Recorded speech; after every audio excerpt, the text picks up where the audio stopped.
Hey, long time no see. No Loceedoma. Um, okay, so I got Mark Belling here again, and um, I have the launch pad here. I did play for like 5 minutes, but then decided to record myself just to see what the hell of it will be. Um, Alright, I'll start with Mark Belling. Come on. HBO Now. Of course, an ad. Stream all of HBO directly to your TV without cable. Watch the most That'd be talked-about really shows awful if I actually got striked because and more I of the had biggest and latest copyrighted hit movies. ads on my channel. Plus, see big premieres the same time as they air on TV. Anytime, anywhere. HBO Now. Stream free for 1 month. Belling Podcast is presented by Alex Wealth Management. There's a significant difference in financial advisors. Know the difference. Get started today. AlexWealth.com. Good afternoon, Milwaukee. This is the Mark Belling Late Afternoon Show on News Talk 1130 WISN. You gotta love that. Hurricane's about to hit, so energy prices have gone up and the stock market rallies because of that. Remember when energy prices going up was bad for America? I was going to say it seems like a long time ago. It actually doesn't seem like a long time ago. It's just the way we're always ingrained to think. Oil prices go up, stock market goes down. Now, of course, it's the opposite, given that America is an energy-producing and an energy-exporting nation. Stock market almost seems unstoppable at this point. It's going to be unstoppable until it stops, and then when it stops, it's probably going to be brutal, which is the way things go. But whether or not that starts tomorrow or if it starts in 4 years, I don't think anybody knows the answer to that. They go on all this stuff. So long as bull market in history, now people are arguing and saying that it's not. It depends on whether or not a correction in 2011 ended the bull market then. All right, turn it down so I can talk during this. Talk to myself most likely, but whatever. I don't know if they're right or they're wrong. Does it even matter? I don't know. All right, so If it's the longest one of all time, it means it's got to be close to the end. I got to. Any bull market is close to the end, depending on how you define close. We do know this: the stock market's going to cave and fall apart. It always has. And it's brutal and it's ugly and people lose a lot of money. And then it rallies again. It's the pattern of things. It's the way things work. It's the way anything happens that's premised on capitalism, which is a way of getting into this statement that was made by Jim Carrey. It's gotten to the point where now people like Jim Carrey and Maxine Waters are the spokespersons for the Democratic Party. It has. The party has gone so far to the left, it has so radicalized itself, that people that were lunatic kooks are now right in the mainstream of that party. Kerry is coming out, he's coming right out and saying that we've got to stop running away from the socialist label, that the Democratic Party should outright embrace socialism, that it's the only alternative to capitalism. Let the Republicans have capitalism and run on it. We support mostly socialist things, Kerry says, so let's just come out and say we're socialists. That's one of the advantages of being able to be around a long time as a commentator. You're proven right about everything. This one's taken since last time, everything has changed. And how long have they denied everything. Like, everything has changed. All of a sudden, they're not only not denying, I'm a new build right now. I am. You can look for yourself. I have full marksmen. I have scouts. I'm going pistols on bounty hunter. I'm going novice commando for launcher pistols. I'm trying to get to become master pistolier, and I'm almost there. And I'm trying to get dirty fighting, which is pistols. So I'm going to show you move this. I don't want to remove it yet though. I have skill points still available. On what feels good, and conservatives base their opinions on what works. It's more complicated than that, but if you start at that point, it really explains everything. Liberalism is driven by emotion. It's a style. It's a fashion. It feels good for liberals to be liberal. They don't want to be conservatives. They don't like conservatives, so therefore, it doesn't matter how much sense we make or if we're right about everything, they just don't want to be amongst us. It also doesn't matter to them whether or not conservative principles of capitalism work, because they don't like it.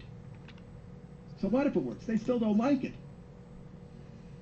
There's a lot of things that are successful that some people don't like. They're not into it.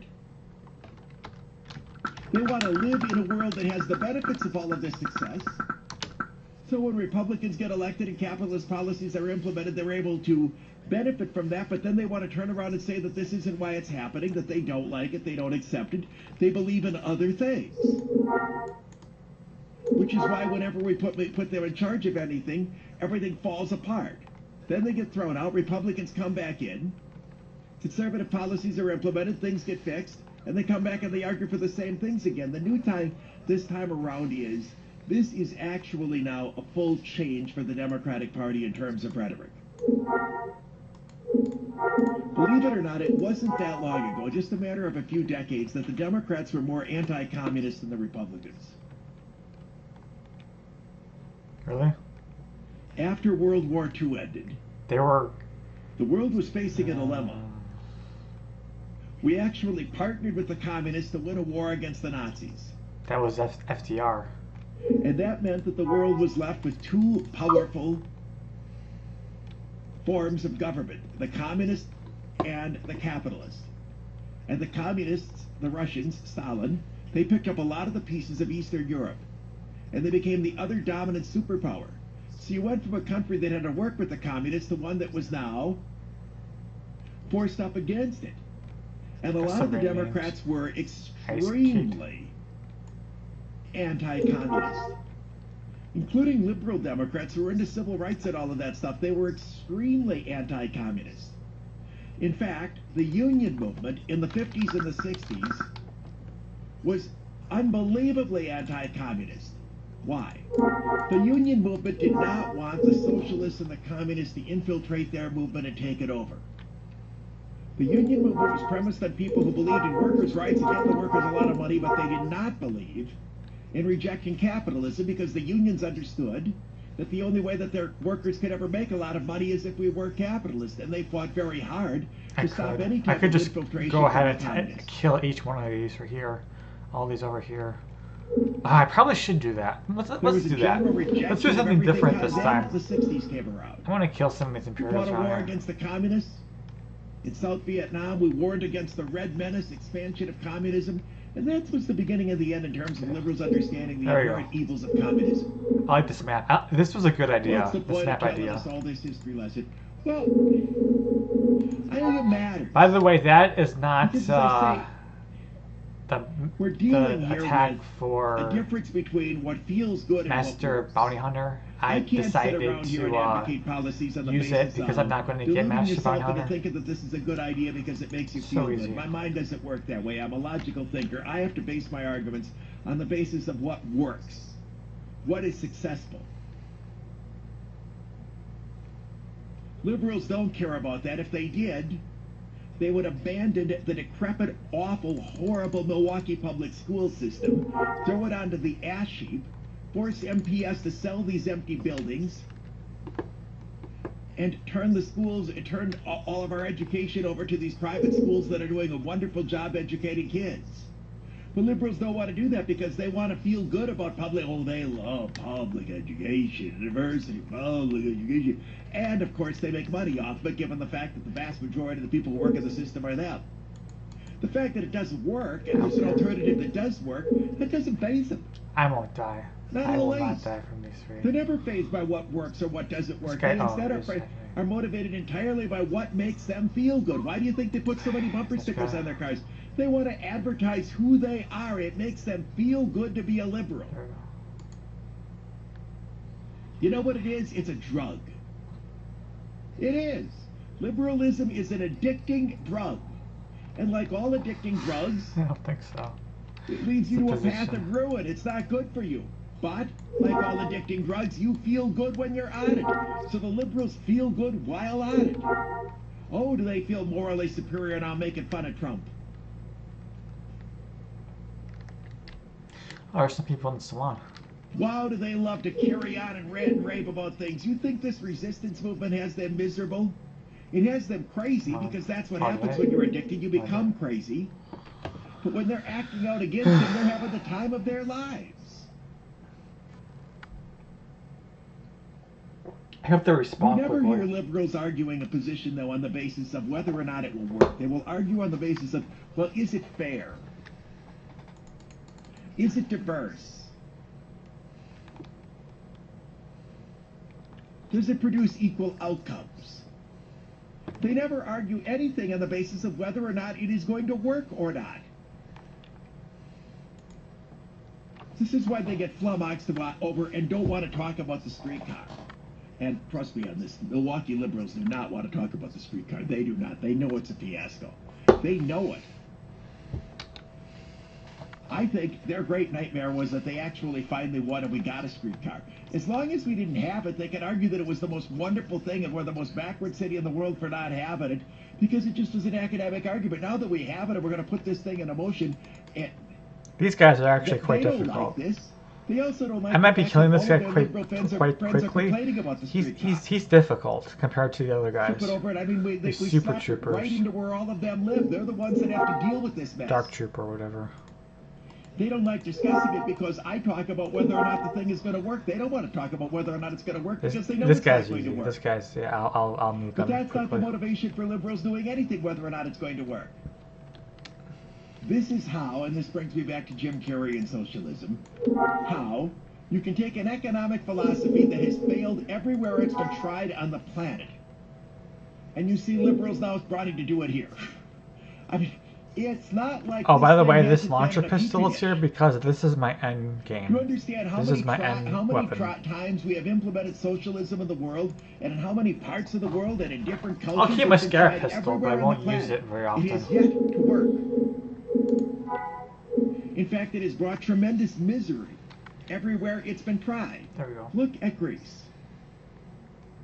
A debtor nation having to beg the Germans, who they can't stand, and the rest of the Europeans to keep extending their credit and redoing their debt. Greece just embraced socialism. Greece is a great place. And to Greece was. My cruise. How many years ago was that? You won't answer the question. When? How about 4? You're way off. I don't know what it was. You might be right. I don't know. It's somewhere between 2 and 75. They all blend together. Oh, I got crystal. What color? Yellow. I got yellow crystal. Cool. Greece is incredible. But you could see. Oh, they're not responding fast enough. It took me 4 minutes to be out of Greece here. to understand why they were going broke. The retirement age is 50. And they were all the people were griping that the austerity programs that were being put in place, they were going to try to make them work beyond the age of 50. We were promised this. Yeah, but you're broke. You can't pay back your debts. The other thing, everything shuts down for like 2 hours in the afternoon and nobody moves very fast doing anything. This is what happens when you're socialist. Nobody ever does anything. Nobody applies anything to anything. Everybody gets paid the same kind of wage for doing about the same kind of work. And as so long as other nations are willing to extend them credit, so long as the other nations of Europe were stupid enough to create the EU, and keep throwing, and as long as American mutual funds were dumb enough to buy Greek debt, which a lot of them were, the party was wonderful. They got to sit around and not do anything, to loaf all day and live off of everybody else. Same problem has occurred in Spain. The more socialist your country goes, the more miserable the people are going to be. The ultimate example of that was the Soviet Union and the Eastern Bloc nations. Yeah. Communism, which is one form of socialism, was put in place, and it never worked. It didn't work for the entire time the Soviet Union was the Soviet Union. The only time they had any kind of an economy is when they had a war going on. The advantage there was they had to have a little bit of manufacturing going on, and given the fact that so many of their people got killed, they didn't have to carry as many of them on the welfare state. Beyond that, it never worked. There were always shortages of everything in the Soviet Union. Eastern Europe, every one of those countries was dirt poor when they were communist. Cool. Romania, Poland, Czechoslovakia, all those occupied nations, Lithuania, They all went belly up. None of them had any money, and they all had terrible lines, and there were shortages for everything. Because socialism doesn't work. It's real easy to understand why socialism doesn't work. If you're not allowed to keep a lot of money when you're really successful, what's the point of trying to be successful? That's the end of it. Socialism can be debunked in 4 seconds. That might have taken 6. If you're not allowed to keep most of your money when you're really successful, what's the point of trying to be successful? How long did that take? 3. Why do you're supposed to count it? Well, look at the timer, and I'll look at the timer. What was it I was saying? Oh. If you're... Wait, hang on. I'll start at 50. If you're not allowed to keep most of the money you make when you're successful, what's the point of trying to be really successful? 5. 5 seconds. And if nobody's really successful, that means nobody has anything. See, that's the thing about living in the world that we're in. Somebody's got to be good at the stuff that we do, otherwise we don't have anything. And with socialism and its premise on redistributing income, it creates a tremendous disincentive for anybody to take the risks necessary to try to be extremely successful, because they just take it all away and tax it and give it to the bum who doesn't do a doggone thing. You shouldn't have to explain that in 2018. We've only seen it for 100 years. It's tried all over the planet. Socialism here, socialism there, this, that, that. Never works. They tried it in China. They even enslaved the people in China, essentially. It wasn't until the Chinese dictators figured it out. They had a light bulb go out over their heads that never really went over the heads of the Russians. Well, let's keep being dictators and let's keep enslaving people, but let's let them make money at the same time. We'll decide who it is that gets to run this company and that company, but we'll let them keep money. And they created their own form of communism, which is premised on capitalism. Same denial of rights, but not the same socialist economic structure that was in place in all the communist countries. Anyway, you got our liberals here now re-embracing socialism and coming right out and saying that they're in favor of socialism. Capitalism is terrible. And they say this at a time in which the American economy may be stronger than it's ever been in our history. It's going to end. We have a business cycle. But every number that you take a look at right now is phenomenal. Interest rates remain relatively low. We're finally starting to see wage growth in the economy. We're operating not only at full employment, there's a significant worker shortage. GDP is over 4%. The new survey on the NFIB's survey on small business optimism now is at the highest level of all time, topped a month that it had in the early stages of Reagan. So at a time in which capitalism is working better than it's ever worked in American history, the Democrats are saying, let's get rid of this. Let's get rid of this thing that's incredibly successful and go to socialism. And their argument is, well, you know, okay, fine, it may be successful, but not everyone is sharing in the success. Well, that's true. That's the weakness of capitalism. The reason it works is also the thing that creates a downside.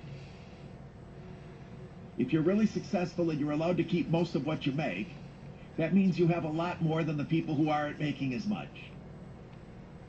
So the liberals want to, well, you know, we've got to redistribute this. We've got to take all this money from these successful people and give it to the downtrodden, and then they'll be happy too, and then everybody will be happy. The problem, of course, with that is that it doesn't work. And this is where the liberal position makes you feel that, okay, fine.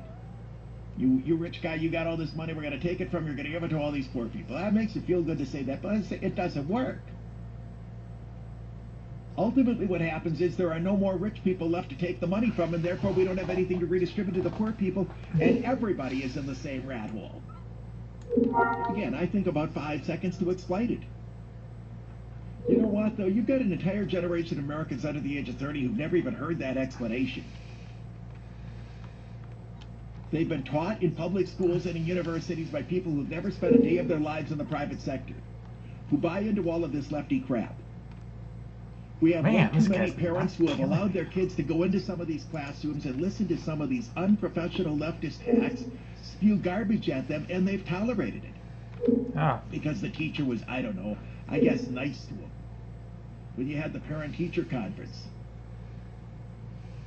wish I had more Way than too that. many moms and dads have not spent enough time, and I admit some are not even capable of doing it, in sharing economic thoughts with people. So you've got all these young people out there, they went and they got all this student loan debt, and the young people that are especially liberal are the ones that went to college. The ones who didn't go to college are not the lost causes that so many of those who went to college. The ones who went to college have all the student loan debt, and they were exposed to the lefty university professors who gave them all of this garbage and told them that nothing works, and here they all are, making way more money than you ever should be making when you're 26 years old, which a lot of them are.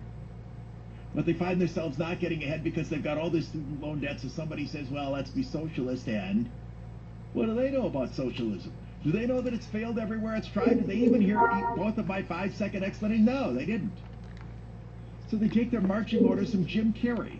They take their marching orders from Maxine Waters. This is who they're listening to. People that are completely nuts. Jim Carrey actually is every role he's ever played. He plays a nut. Why do you think he keeps playing people who are nuts? He's nuts. Maxine Waters, if you listen to her. Oh, this is good. If you didn't know she was a congresswoman, you would think that the woman was seriously deranged. Impeach him, impeach him, impeach him. How many times in a row did she say it? You see sad people like this walking around in the street saying the same word over and over and over and over and over again. You presume they're mentally ill. This is the spokespersons for the Democratic Party right now. So if you circle back here to the beginning of all of this, why are liberals liberal? Because it makes them feel good. Feel-good politics is the thing that drives all of them. It's the position that makes them feel good to take. The reason why we can't have people that, well, you know, we should get back to time of being able to engage one another and have discussions. We're talking two different languages. A conservative like myself will start talking about what works, and liberals will start talking about what's fair. So you end up being unable to convince one another of anything because my side acknowledges that the things that we believe in are not fair. And their side doesn't care if the things that we focus on, whether or not something works. They don't care about that. Success by definition is unfair. Some people are more talented than others. That's the way it is. That's not fair. If it was fair, we'd all be equally smart. Instead, there are people that are incredibly intelligent like me, and then you got Paul around. I can't help myself. Oh yeah, what do you want? You're all hacked off about that, aren't you? Well, I mean, I didn't have anybody else in there to say it about. If I had somebody else in there, I would have said that. If Wyatt was actually in my sight, I would have pointed to a goof like him sitting over there, but we got him around the corner and down the hall and wherever it is that he is. Yeah, wherever he is. He actually would probably get all hacked off about it. Well, the point that I make, though, is valid. Is it fair that LeBron James and Serena Williams are born with the talent that they were born with, and I was lucky if I could jump 1 inch off the ground? Is that fair? No, it's not fair. On the other hand, is it fair that I was given the kind of mind and the kind of speaking power and logical thinking that gives you the ability to appeal to a mass audience, whereas other people have tried to succeed in radio and have fallen on their face? Is that fair? No, it's not fair. Life's not fair. And attempts to make it fair Gotta go back. because life is set up to Enjoy be Mark fair Ryan. because we are not created equally. We may be created equally in terms of human rights, but we are not created equally in terms of ability. Some come into the world with incredible obstacles in front of them. Born to a miserable mother who's strung out on drugs and just doesn't raise you at all, and a father that you never see. And then you end up having to go to public schools that are just completely decrepit because liberals won't let you to go to good private schools. You're in a crime-ridden neighborhood where gangbangers are all around you. It's not fair. In the meantime, somebody's born into a family that lives in the safest neighborhood at all with 2 loving parents, and they got, you know, great schools. Maybe they're homeschooled. They get every advantage in the world. And then, you know what, on top of that, they're probably, like, really good looking. Is it fair that one person came into the world with that set of circumstances and the other one didn't? No, it's not fair. Done. The problem is you can't ever I make didn't that. even see how he died. Ever reverse that around and make it fair. You Besides can't. me killing them. Because it obviously. doesn't work. It may make you feel good to advocate it, but it doesn't work. So you can take all those people that are in the good circumstance in life and say, we're just going to take it and take it and take it from you. And they finally say, screw it. What's the point of me taking it? I'm not going to take any risk. I'm not going to put myself $150,000 in debt. I'm not going to take everything that I ever had and throw it into this business. If it's successful, they're going to take it all from me. What's the point of doing it? So now, the people that we were going to redistribute the income from all of the rich people to, there's no income to redistribute because the people that were given all of these advantages and have all of this talent decide to stop using it. But like I say, this is no mystery to anybody who's been following this because it's happened every single time we've ever tried socialism.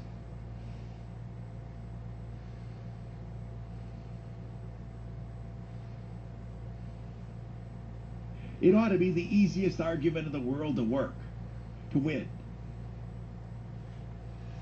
I'm just going to get some water. Now, who do arguments like this appeal to? Who are the people that most care about the fairness issue? People who think they're being screwed.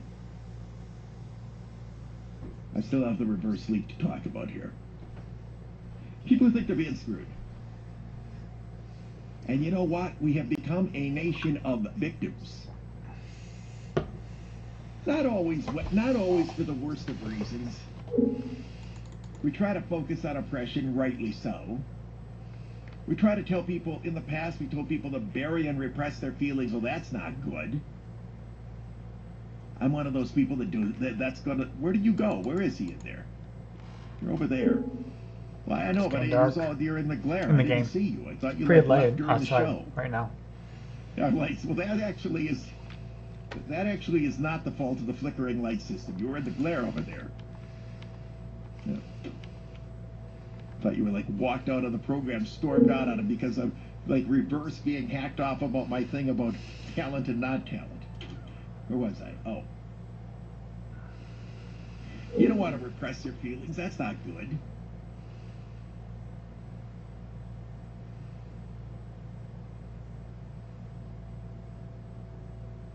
You know, if you had miserable parents and a miserable home life, you should talk about it and you should let it out.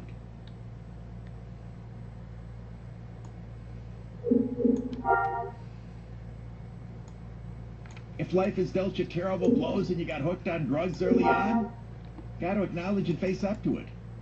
But what's happened is that all of this focus on all of these things that have happened to us makes everybody now want to be I got a victim. routine Nobody already. wants to succeed. You think back to the great black spiritual of the civil rights movement of the 60s, we shall overcome. I don't even hear anybody arguing about overcoming anymore. Instead, now it's all, we are being screwed. So when people become a nation of victims, and everybody focuses on the negative, everybody focuses on what it is that they don't have, and let's be honest, even people in the most miserable situation in the United States still have it better than most of the other people on planet Earth. Yep, that's for sure. You create the impression that almost everybody's being screwed in the world that we live in. And finally, this point, then I'm going to move on. My side often does a bad job of arguing these things. As you know, I've been pounding on Republicans for 10 years, maybe longer. Stop denying the obvious in terms of the middle class losing ground. This is one of the things that the left has been arguing forever. The rich are getting richer, and the poor are getting poorer, and the middle class are losing ground. And Republicans have wanted to argue that, and they wanted to argue that, and they wanted to argue it, and they wanted to argue it, and they wanted to argue it, and they wanted to argue it. What's true? The one Republican who came along and realized that instead of denying it, let's talk about it, let's try to fix it, is Trump. He appealed to the middle class and felt as though they're disenfranchised. But the reason that the middle class has been losing ground has not been because of capitalism. It's because we have embraced too much socialism. We have tried to redistribute so much income to people on the lower end that you end up killing off the economic opportunities for the people in the middle who are never going to get any of the welfare programs that we're going to hand out to the poor. It's on a computer, by the way. If you want to have a thriving My middle computer class, makes sounds. you have to have a thriving It's not the private perfect sector. computer, that's for sure. Because there will never be a large enough economy that would allow the government to be the employer of the vast majority of the people in the middle class. Same thing with regard to the providing of health care. We will never be able to tax people enough in order to have the government pay for health care for everyone. Instead, what you have to do is try to encourage prosperity that brings everyone else along. But you're going to get the middle class tuning you out if you keep denying that they're losing ground, and everybody knows that the middle class has lost ground. Some of the things that are happening now, if we can develop a tech sector here in the United States that includes manufacturing, this is tremendous. Development of alternative economies like the Uber economy and the sharing economy where people can go out there and supplement their incomes. These are middle class people doing this. This is tremendous. Getting companies like Foxconn to come to the state of Wisconsin, and then all the entrepreneurial startups that will start up on their behalf, which creates tremendous opportunities across the economic spectrum for people involved in delivery and supply and landscaping and electrical and all of this. This is all good. It all helps. Also, I tried a different server called Infinity. It's decent. There's some things about it that are really good, but let's let the stock market go down. There's like no community. It's like Bloodfin. There's more people there than Bloodfin, but I couldn't find a full suit of armor on sale. I couldn't find what I needed. There was a shortage of supplies because the lack of people that work there or whatever, you know, build stuff. They're artisans. So I'm not going to play there anymore. iHeartRadio Music Festival Flyaway Contest and yesterday's I am not going to play there anymore. Another one. I might. Well, no, probably not. This is the server I'm dedicated to. The people that work on this server have made the code for this game. Made the code for the emulator, which is just like the original game, honestly, which is good. You ever been to Tiffany's? You haven't? They're all over though now. Did you know that? There's even one in St. Thomas, I think. Believe it or not, I actually think that there's a Tiffany's on that little main. Maybe I got knocked down by the hurricane a couple of years ago, but I actually, is there a Tiffany's or was it one of the other one, the Cartier? I sometimes get those mixed up. Paul said he probably walked through it and didn't even know it. Yeah, I mean, it's not like the one in New York where there's like a guard standing in front and you can't even walk in without pushing a buzzer or anything. Well, you know what Tiffany's is, don't you? Yeah, it's, you know, breakfast at Tiffany's, you know that, don't you? Yeah, what's the other thing they have in the afternoon at Tiffany's? Afternoon tea at Tiffany's. Do you know about that? We're going to have that today on the show. Afternoon tea at Tiffany's. I don't want to explain it yet because it's too hilarious. I'll do it later. I got to tell people about the reverse leak. Instead of continuing to tell people I'm going to tell you about it, I think I'll finally do it, but I am going to make you have to wade through the interminable traffic.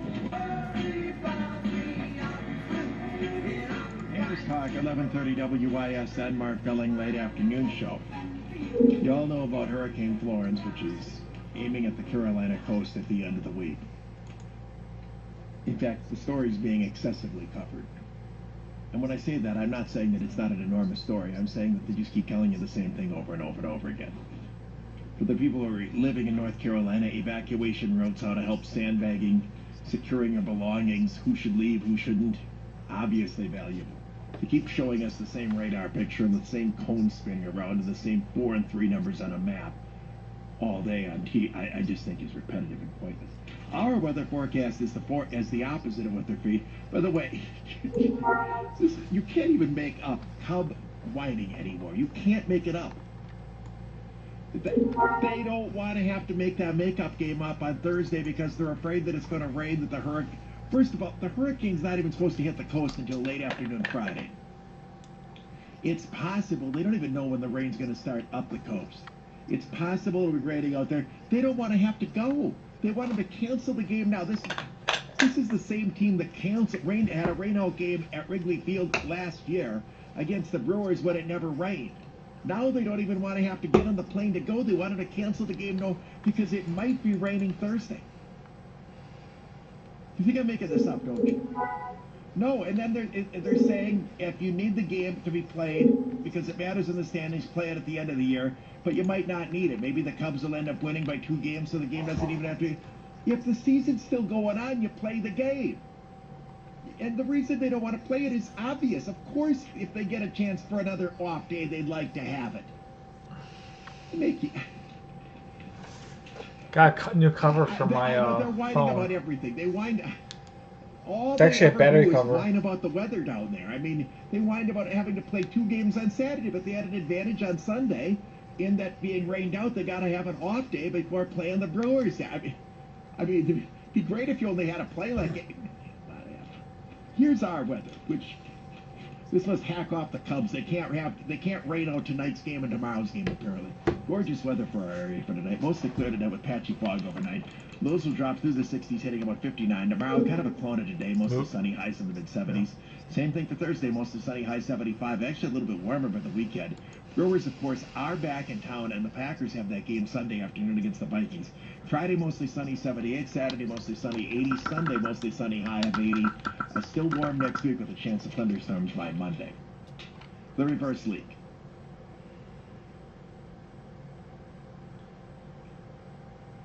This was a tactic that was common among investigative journalists in the 70s and the 80s. There was a lot of good reporting done in the city of Chicago in the late 70s and the early 80s. There was a group called the Better Government Association, which actually, I mean, that was a field day to be able to break stories, given how much corruption there was in the state of Illinois. When everything is corrupt, there's just a million stories to be able to do. And the Better Government Association was like a do-gooder organization, and they would partner on investigations with members of the media to look into this, that, or the other thing. The Chicago Sun-Times even set up a bar. This is early 80s. They called it the Mirage.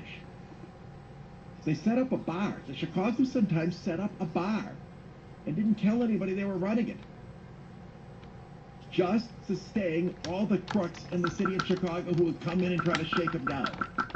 They set up the bar just so that their housing inspector come and ask for their money, this one would ask for their money, the beat cop would ask for their money, and they reported on all of this. The reverse leak. One of the challenges for investigative reporters... The cool thing about this pistol is that it fires like Let's imagine they got 3 instead of 1. I think that's cool. I think that's kind of neat. Somebody in government that they felt was not of the up and up. Housing inspector, some deputy mayor, whatever. Or somebody in business where they felt they were ripping on a landlord, ripping people off or something or another. There was always a concern, of course, about libel laws. Okay, you're saying this, you news organization. But how can you prove it? So we say it's true. We say it's not true. We sue you. And this gave a lot of news editors and I'm news making it easy, though. I can make it a lot harder. I'm not going to. I might play it easy and safe than die all the time. It was commonly used then. I mean, everybody knew about it who was kind of breaking into the business. This is when reporters are actually still doing reporting, where they weren't waiting for somebody from government to go slap the story in their hands. They were trying to break the story themselves. Kind of the opposite of what you see with 99% of the people in the media now. You know, waiting for the press release to come out that the couture isn't going to be built rather than dig into why it is that Rick Barrett and Than Lowe can't get financing done for this project 4 years after they announced it. I throw it in the side. So let's imagine, and I'll just create, this is a story that actually is almost exactly true. I'm going to change a few details. Let's suppose I'm in Springfield, Illinois, which is where I was at the time. And I hear that a bunch of housing inspectors are shaking down developers. And that in order to get a permit for anything, it was just known, you had to give $300 to the housing inspectors. And I have a number of people who are making this allegation to me. But can I prove it beyond I'm not the fact dumping that just it. that those people are I don't saying, care "Hey, I gotta give about them the money." this. It's easier not It's not to. like they're taking the money All I'm and doing checking is in attack checks. anyways. How do I prove it? I don't care. And if I can't prove it, how do I run with that story? How do I run and say that I had a bunch of building inspectors? By the way, this is not a true example. I'm changing a few details. Well, the way to run the story is to do a reverse leak. You know, what do you think the reverse leak is?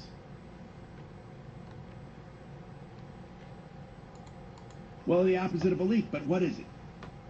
It's a way to get stories like this into the media.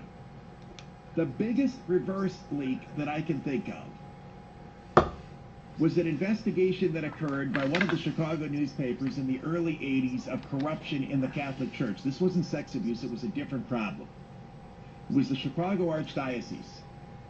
And it was back in the 80s. It wasn't sex abuse, it was some other issue. But they were terrified of running the story, just saying that there was this problem within the Archdiocese of Chicago.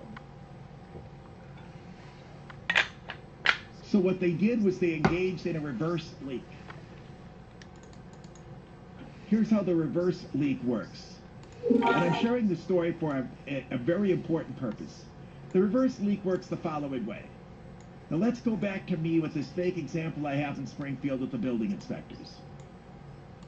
I call up they call them state's attorneys in Illinois. Their version of a district attorney is a state's attorney. I call up the state's attorney and I say, hey, state's attorney, I got 11 people on record here saying that they had to pay $300 to a building inspector in order to get a permit issued. And you know what the state's attorney says to me? Mark, we're going to look into that. There's my reverse leak. So how do I report the story? The Springfield State's Attorney's Office is investigating allegations that, and there's the story. In other words, you give it to an authority so you can report that they're investigating. And in other words, it's the exact opposite of what you would normally think. A leak is when someone in government or someone in a position of power gives something to the media. In the case of the reverse leak, now you certainly weren't reporting anything that wasn't true. They were investigating all of those things, and then you go with all of your material. In other words, the media would literally give stories to the authorities so that they would have some justification to report the story that they otherwise didn't feel was solid enough to go with. The reverse leak, it was done all the time. I don't see it done as much anymore because, frankly, I don't see any reporters investigating much of anything. All they do is actual leaks anymore, which is where I'm going with this segment. Wait for somebody to drop something in their hands rather than actually dig into it and look at anything on their own. Wait for somebody from Trump, somebody buried in the bowels of the Trump administration, which is all that op-ed writer ever is going to turn out to be, trust me. Write something and slap it on the air and say that we're reporting the news, rather than actually dig up anything and try to find out things that people don't want you to know about. So anyway, the reverse leak was the tactic that was used. And it was done for the exact same reason.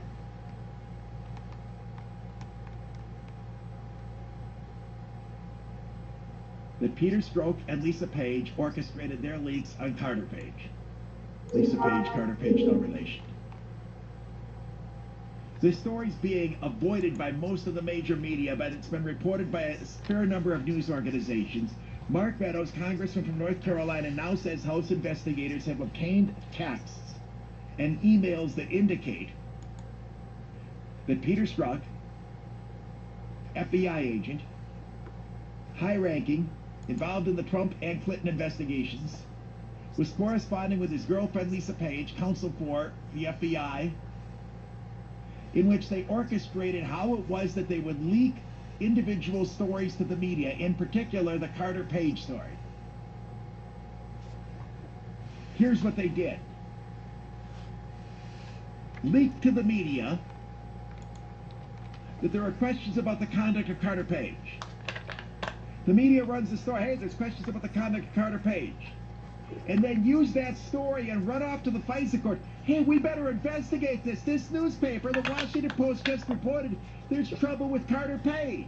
In other words, the FBI had no case on Carter Page at all. Their only justification to investigate Carter Page was there was a story in the newspaper. How'd the story get in the newspaper? They planted it in the newspaper. This is criminal conduct.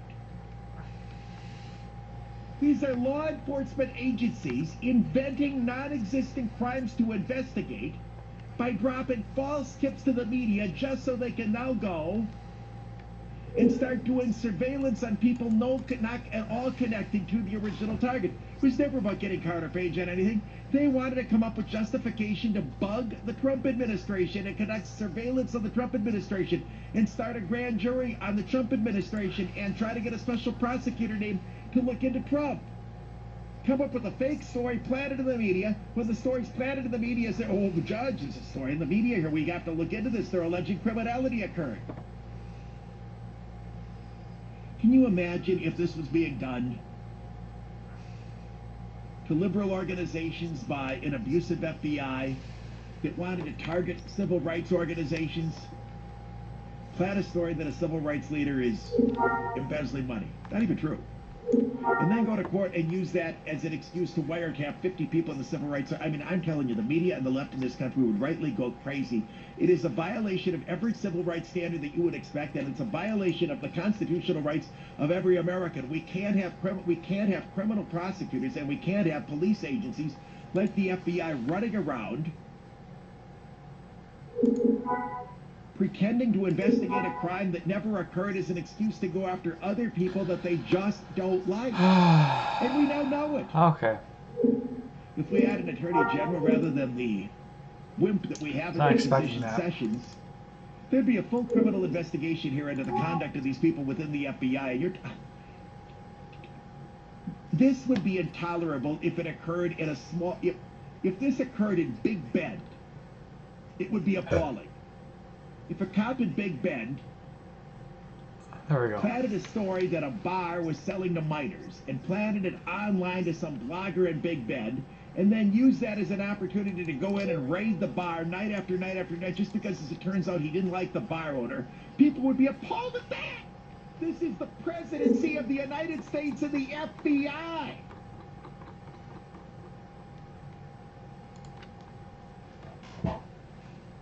At least we know what's happening.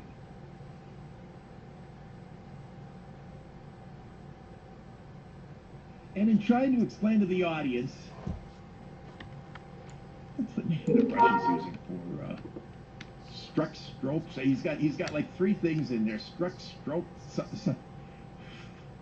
Well, he's added a 3rd one, smirk. He's got smirk and smirk, stuck, stroke, whatever. Try to explain exactly what it was that they were trying to coordinate here with regard to these leaks. I wanted to tell the story about the reverse leak, about how a news organization that developed strong information here and wanted to report it would try to get it in the hands that, rather than try to scoop the cops, you'd literally tell the cops about it so that you then had a justification to be able to report the story in the first place, which is a perfectly fine tactic. Pocket lost, that's what it was. News organizations I don't usually have to happen either. It doesn't happen very often. Usually, if I can't access a server, the whole server's down, not just problems with internet connection. And local politics or whatever. When you see this happening with the #2 person at the FBI, and you see so few people actually hurting me. Look at that, he's not even hurting me. Look, a little bit. Not much.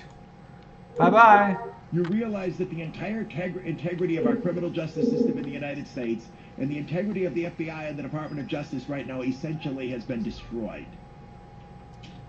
I actually looked up to refresh my memory on that reverse leak I was telling you about. It was the Chicago Sun-Times and it was the Catholic Church, and it all came back to me. I found a story instantly about it. Gene Mustaine was the lead reporter who did the story. I think I might have met him at one point, and Roy Larson was the religious editor, and there's a guy named Klevitz. They worked on this thing for 18 months. They were investigating whether or not the then cardinal of the Chicago Archdiocese was sending church funds to a woman that he knew from St. Louis who was now living in Florida. Her name was Helen Dolan Wilson. They were investigating whether or not $1 million in church funds were misapplied by Cardinal Cody in 1981, with the money transferred over to a childhood friend from St. Louis who was then living in Florida. Here, I mentioned the reverse leak. Here's how the opening of the story was reported. First sentence of the story. Let me find this. A federal grand jury in Chicago is investigating whether Cardinal John P. Cody illegally diverted as much as $1 million in tax-exempt church funds to enrich a lifelong friend from St. Louis. Well, like I said, the federal grand jury was investigating it because the Sun-Times gave the story to the IRS who then started the investigation. And the Sun Times. I always is thought not that willing you to run shouldn't the get story experience from until killing there was an enemies. official You should get investigation, because experience after all, they were for taking on the Catholic Church. This is long before firing sex abuse at or the anything enemy. else, and it was Like unheard of to go after. if you use an ability, You know, that histor- that so, ability you know, should the give church in a you story like experience. this, they wanted to have some cover.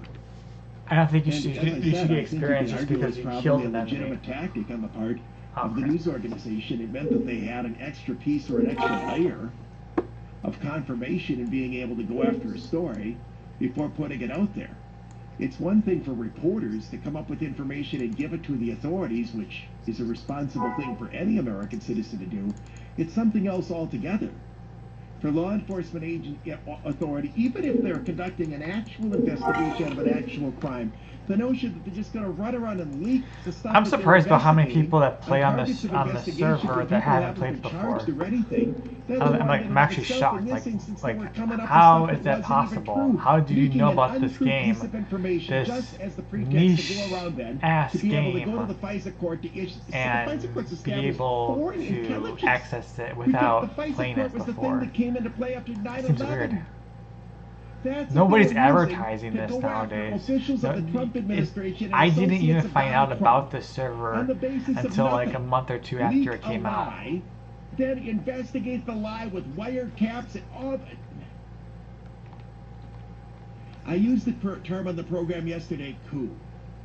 That's what this is. It's an attempted coup by people within the legal community of the United States of America. There's no other way to view it.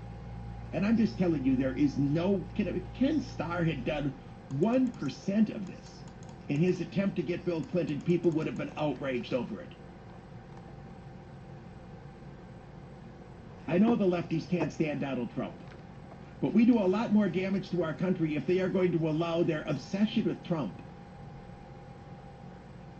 to sacrifice and knock down the protections that all of us have expected that we would have in America. The reason we've survived as a nation for as long as we have is that people have had faith in the integrity of our processes, and that corruption like this would not be tolerated. SourceDiamonds.com. 1 week, 2 harsh memories. Welcome to the Know the Difference Minute. I can't capture the emotion of what happened 17 years ago in 60 seconds. Same with this week's 10th anniversary of the near implosion of our financial markets. One incident came out of the blue on a beautiful day with no warning. The other built until the dam burst and triggered a wave of bankruptcies and turmoil. 17 years ago, 9/11 claimed 2,977 lives. 10 years ago, the financial crisis shook the American investor to the core. Neither incident defeated the United States of America. In the case of 9/11, our collective response and grief was shared. The financial crisis exposed systemic flaws and weaknesses. Here's what I saw. We didn't curl into a ball. We didn't accept the circumstances. We rolled up our sleeves. We got at it. This is what we do. We're far from perfect, but we remain the most amazing country on earth. And that's the difference on this week with 2 jagged memories. I'm Dave Spano from Annex Wealth. Standing up for Milwaukee, this is the Mark Belling Late Afternoon Show on News Talk 1130 WISN. Because I'm unbelievably funny. I said a little bit earlier in the program we'd be doing like, you know, everybody talks about Breakfast at Tiffany's and the song and the movie Breakfast at Tiffany's. They have this thing the afternoon, I don't know if they still do it, the afternoon tea at Tiffany's. I said we do tea at Tiffany's. That's what we're doing right now. Is that too obnoxious to even tell as a joke? Borderline. See, we're joined by Republican State Senator Tom Tiffany of northern Wisconsin, and he's on the program right around the thing that there's tea time. Tom, good afternoon. Good afternoon, Mark. Good to be here. Have you ever actually been to one of the Tiffany stores? I have. I've been to New York City one time, and I made sure I made it there, and I made it to the bookstore that has only Winston Churchill books. Those are the 2 things that I really wanted to do. When you went into the Tiffany store, did you tell people that your name is Tiffany?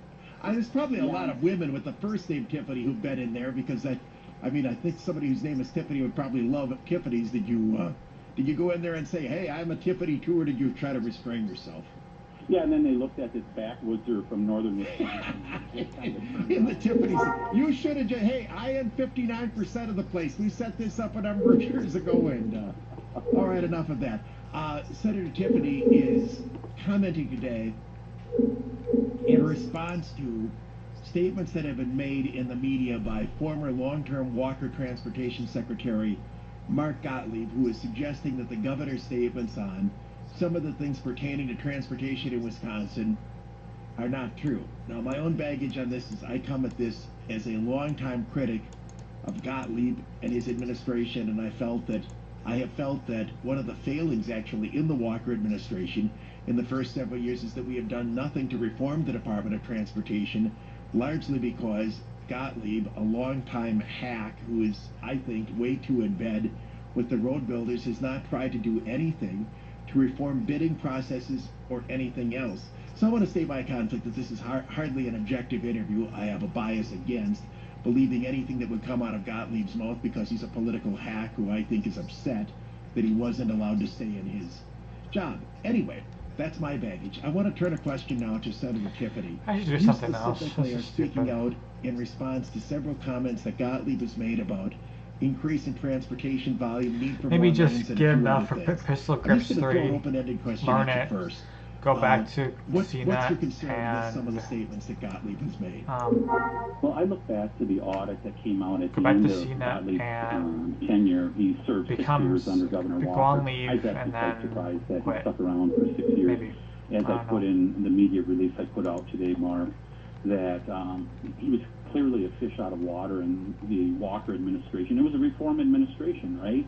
And here you got a guy that's just rearranging the deck chairs.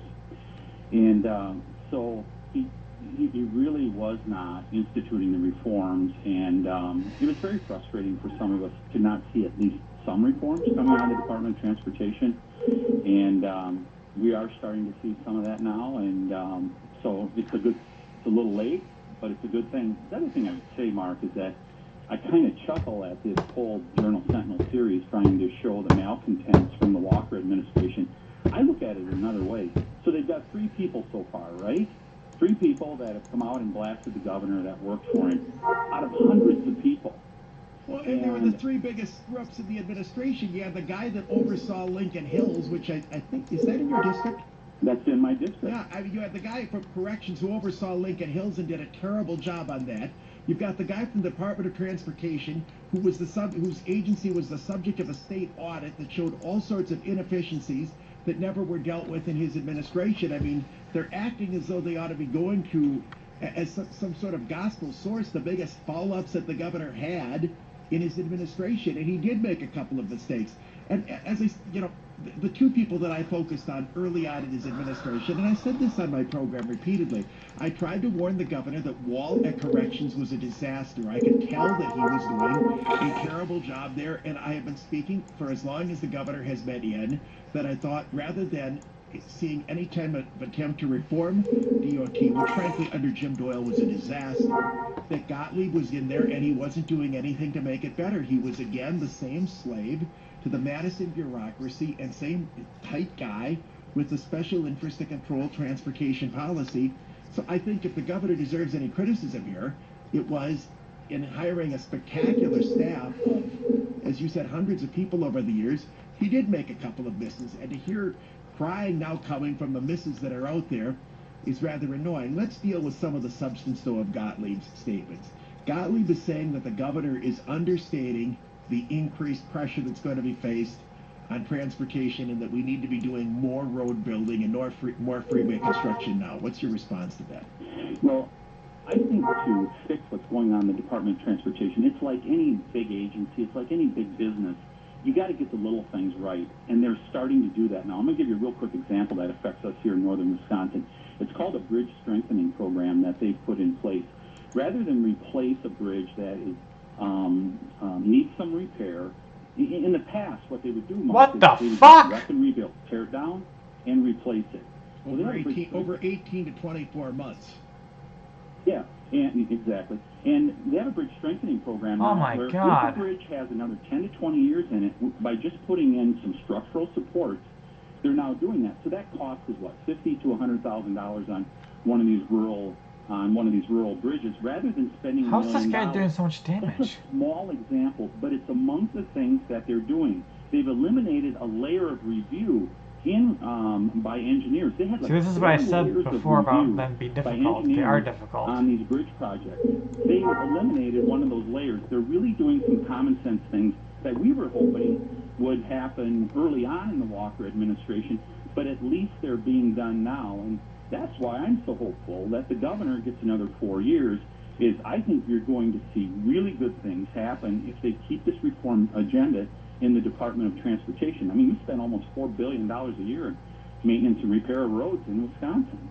You're referring here to, I want to comment on a couple of things Senator Tiffany just stated with regard to, you mentioned bridge replacement and so on. I can tell you, because I've been close to this, that the pressure in DOT is always on, let's spend the money, let's spend the money, let's spend the money. Now, you mentioned the difference between strengthening a bridge at $50,000 to $100,000 and replacing it at $1 million or more.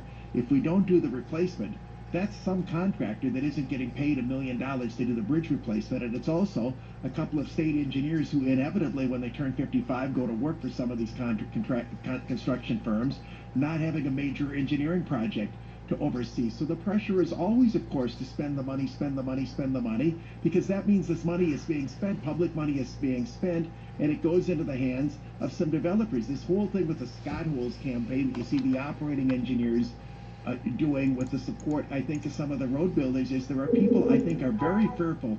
Their concern isn't that we're not spending enough money on transportation. Their fear is that in a third Walker term, with a new DOT secretary in place, that we're finally going to fix this agency. This is the long-term transportation establishment of the state, mortified that their days of getting fat may finally be over. That's my interpretation, at least. Yeah, but Mark, I mean, look at, so we have a reform governor, right? And we're seeing the results of this now. Very low unemployment. We see economic growth is off the charts here in Wisconsin. You've got a huge project in Foxconn coming that's happening already. And you're seeing road builders. Hoffman Construction is down there doing a major project on a private development. I think what's short-sighted here, we have really good road builders in Wisconsin. We build good roads in Wisconsin. But I think what they miss sometimes is that if you get the private economy growing, you're going to get a lot of the work from there rather than just depending on public works projects. I think that's an excellent point. When you see, for example, just take the Foxconn development, it's going to necessitate road construction because there's going to be more volume, subdivisions are going to go up, businesses are going to open, other firms are going to follow Foxconn, and the economic development creates the need for the project in the first place, as opposed to, I think what we have done in Wisconsin forever and ever and ever and ever is just try to keep doing projects without regard to whether or not they were necessary or not. Now, I've also argued that under Gottlieb they were over-engineered, that these projects would go through engineering reviews and engineering reviews and engineering reviews, and there was always a focus on doing that and overdoing the project rather than economically doing it.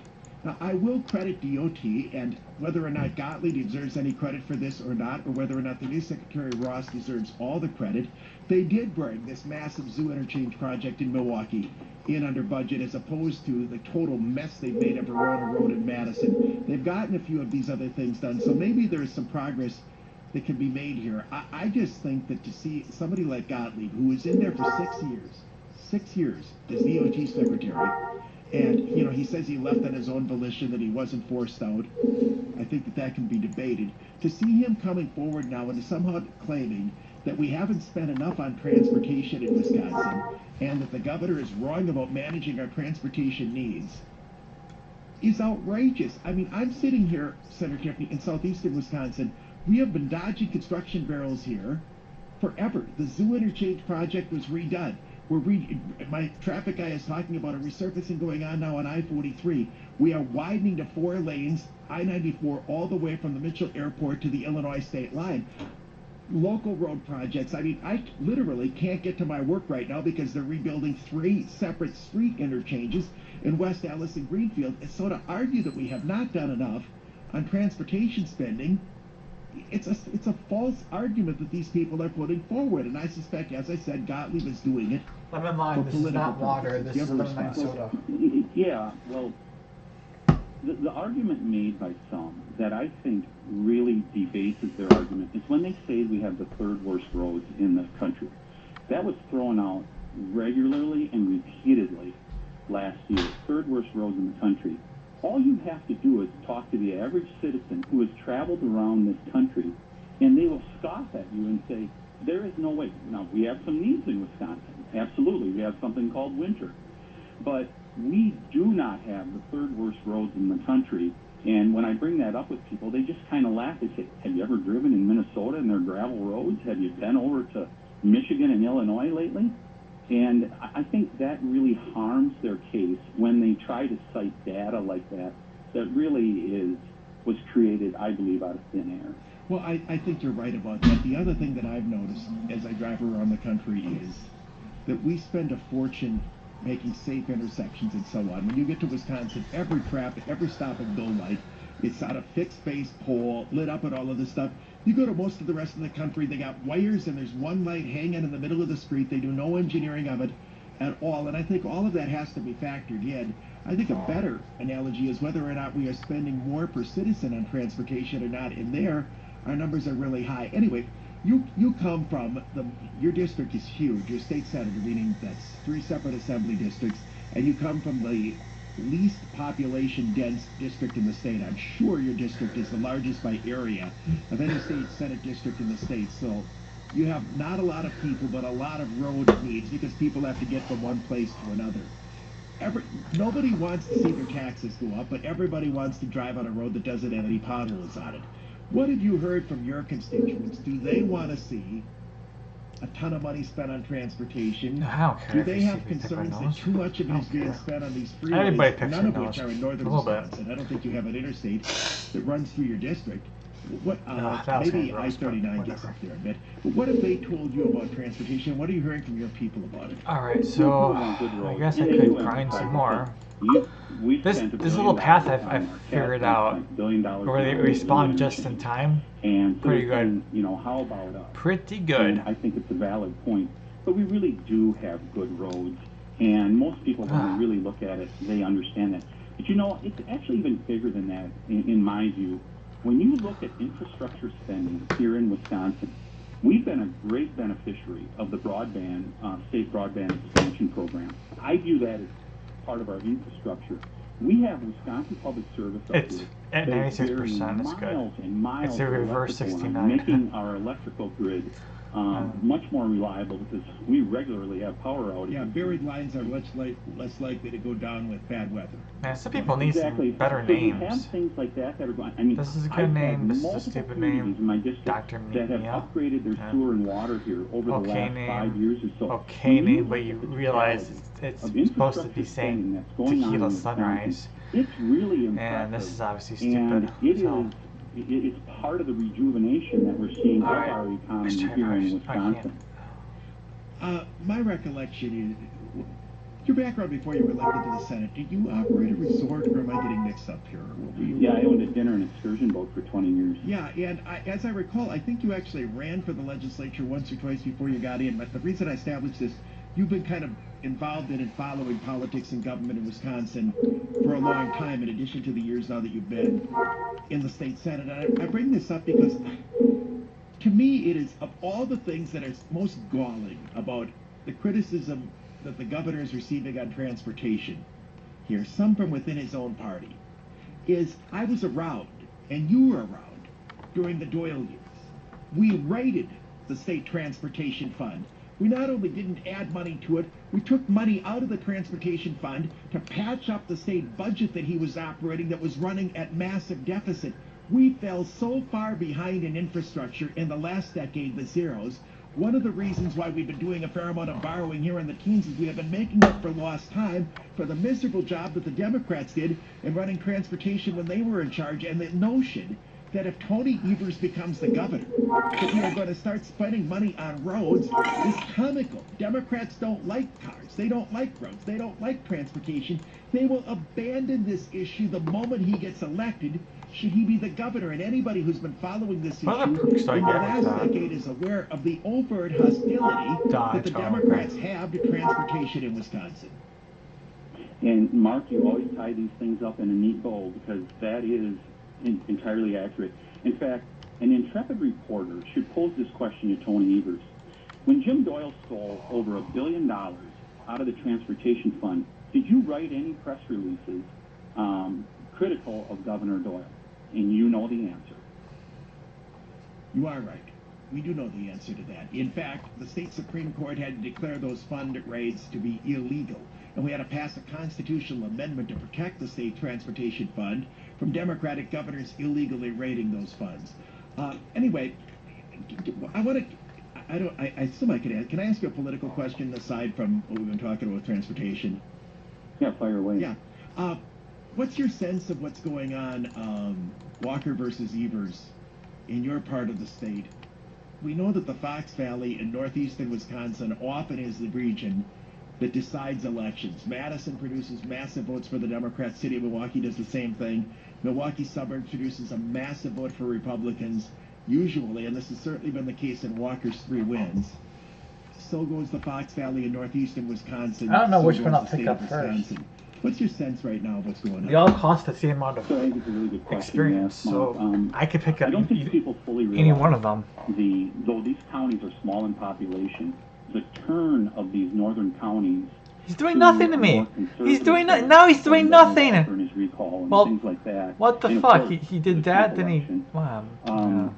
It really has changed the dynamic in Wisconsin. backbone I mean, I just hurts. went back to northern Wisconsin. My lower backbone, like my When I tailbone. ran and lost for state senate, completely different animal up here, Dave Obey in office and all the rest, and you've got Sean Duffy and all kinds of Republican representatives here in northern Wisconsin. The question, I've been knocking on some doors here the last couple weeks, and when I run into the Trump voters, I ask them, are you going to vote this election? I think that's one of the key questions. Is that Trump voter who hadn't shown up for a few elections, I mean, just yesterday, Mark, so this is obviously anecdotal, but knocked on a guy's door, and he's a working guy, and he said, yeah, I hadn't voted for a few elections, Bush, McCain. He said, you know, they were just kind of all the same. Donald Trump got me energized. And I said, are you going to vote again this year? Yeah. And I said, how about your wife? Because he said his wife voted for now they're in their 50s. She voted for her first time ever for president in 2016 for Donald Trump. I asked her, are you going to vote? She said, is Donald Trump up for election in 2018? And I said, of course, no. But the question is, the point I'm trying to make here is, I think part of the question here in Wisconsin, are those Trump voters going to show up for Republicans here in November? Well, what we've seen with the Democratic Party is they have moved so far to the left on the coast, now this open talk of socialism and so on. Swing voters in your part of the state have been forced over to the Republican side because the Democrats have become so radicalized. And I think that's one of the reasons why Walker won his 3 races. You saw, while Tony Evers isn't from Madison originally, he is as much a part of the Madison establishment as a human being could possibly be. There is nothing more bureaucratic than DPI. He's a bureaucratic thinker. We were talking earlier about Gottlieb in the Department of Transportation. That agency seems streamlined in comparison to the way Evers believes education policy ought to be operated. He's going to be walked all over by the left, by the liberals from Madison and Milwaukee, who control the Democratic Party. And I suspect that if the governor and his people get that message out sufficiently, by early November, they're going to recognize what it is that they're up against here. That this isn't the Democratic Party of Pat Lucey or even Tony Earl, who is quite a liberal guy himself, that it's a much different party anymore. And it's one in which the people who live in northern Wisconsin have been orphaned by the Democrats. They have no interest in people. Fox Valley, where I'm from, they have no interest in their values, their lifestyles, or anything. They have just written off that state. They care about their power structures in Madison and Milwaukee and nothing else. Yeah, no doubt. I actually believe these. I mean, if I have to make a prediction here, I do believe these people are going to show up. I believe that we're going to see people in northern Wisconsin show up for Republicans once again. I'm not seeing this groundswell of people that are saying, boy, we got to switch horses here. So I'm actually kind of optimistic, and I'm kind of optimistic that we are going to continue to see people vote Republican here up in my district. Fair enough. I want to thank you for joining us. It's good to be here, Mark. That's Senator Senator Tom Tiffany, who represents the northernmost portion of the state, northeastern and north central Wisconsin, expansive state Senate district, and he's put out a statement today very critical of the criticism of Governor Walker from former Transportation Secretary Mark Gottlieb, saying that if there's somebody who is in no position to talk and criticize on transportation policy, it's A, the guy who was in there for 6 years, and B, the guy who resisted reform and resisted attempts to improve DOT the entire step of the way. I got a couple of comments that I want to offer on that, and then we're going to go on and there's a fascinating case in the news today involving a $12 lawsuit. We're going to get to that before we close up shop also. 11:30 WISN, Mark Billing, late afternoon show. Another opportunity to win that trip to Las Vegas, the iHeartRadio Music Festival flyaway. Text in word is going to be given out 5 o'clock or a little bit after. Forecast for the next few days. Gorgeous weather, really. Obviously, they're concerned about what's going to happen with Florence on the Carolina coast and as it moves up the northeastern part of the United States. But we've got great weather for the next 2 days. Mostly clear tonight with the low around 59. For tomorrow, Thursday, Friday, Saturday, and Sunday, mostly sunny all 5 days and highs each day kind of mid to upper 70s. 76 for tomorrow, 75 for Thursday, 78 for Friday, 80 for Saturday, 80 for Sunday, and partly sunny on Monday with a chance for thunderstorms. High around 82 degrees. We were talking to Republican State Senator Tom Tiffany. I'm not having quit. It's hard. It's hard for me. It's hard. It's like the game always gives you a reason to play in some way. Even if you do all of the quests, even if you do all of the grinding, there's always some reason to play. There's always a reason to play. I get a bunch of awards when I write about something. So I think it's important for me to point out when I have been right, because, and I've explained 90 million times why saying I told you so is critical for a conservative. With regard to the Walker administration, I have, as you know, been very supportive of Governor Walker with a handful of exceptions. I thought he got the casino decision wrong, a couple of other things as well. There have been 2 agencies in his administration that from early on I have been very strongly critical of, and I said in both cases the problem was a terrible leader at the top. Corrections with Ed Wall, and transportation with Mark Gottlieb. Here we are, 2018, and there's 2 former Walker cabinet secretaries out there ripping the governor, Wall and Gottlieb. Who are the 2 that we had to get rid of? Wall and Gottlieb. Talk about being dead on right about incompetent hacks in charge of an agency, and now showing their true colors by whining and complaining and shifting the blame for their own miserable failures when in there. Senator Tiffany was right. The governor has been all about reform of just about everything. Why did it take so long for him to get over to transportation? Well, I think we know the answer to that. I think that the governor came in intended to be an infrastructure governor. He believes in infrastructure. And he was prioritizing where he was going to go with his reforms. He wanted to reform state government. He wanted to reform the amount of money that we're spending on public employee benefits. He wanted to reform the State Economic Development Agency. He wanted to get involved in job creation. He made those his priorities.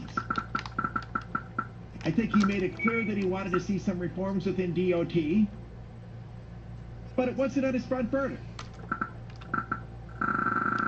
The governor is like a kitchen. There's only so many front burners on the stove.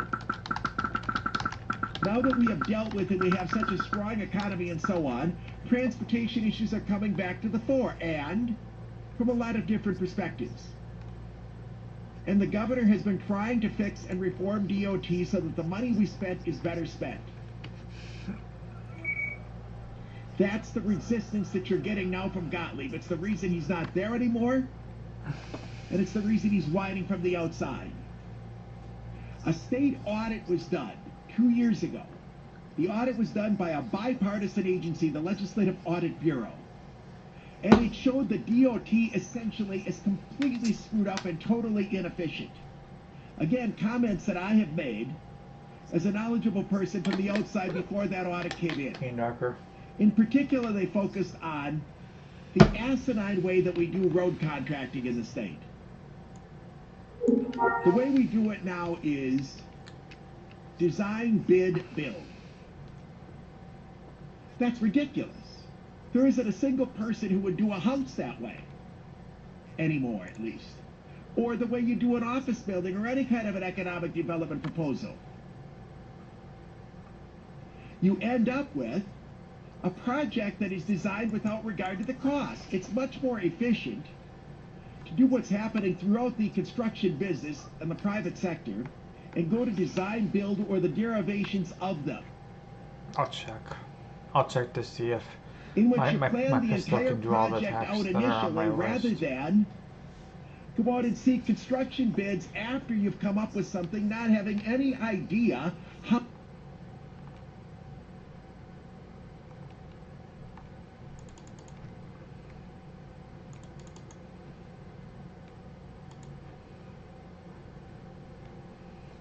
Okay, it just stopped. What the hell? Have to check it.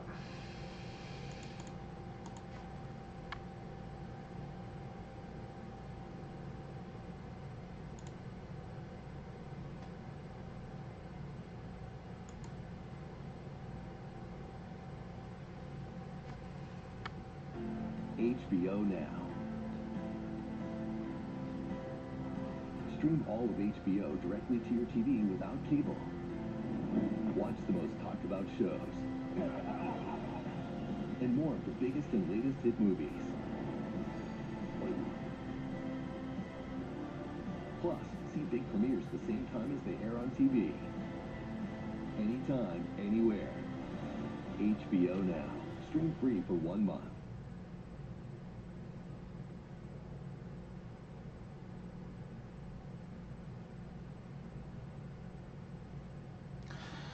Well, my stream has stopped working.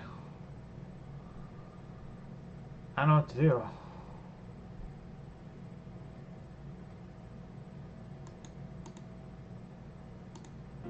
HBO Now. It's just not commercial.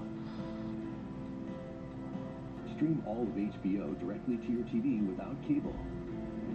Watch the most talked about shows. And more of the biggest and latest hit movies. Plus, see big premieres the same time as they air on TV. Anytime, anywhere. HBO Now. Stream free for 1 month. Yeah. Well, I guess that'll be the end of the stream then. Probably a glitch or something. But let me just, I'll go without the audio for a bit. And I'm going to just, because my buffs will expire eventually, and I don't want to be caught in that. So I'm going to, no, I don't want to do that. I'm going to, there we go.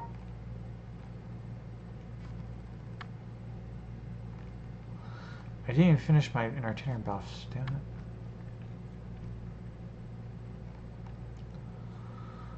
Doesn't matter.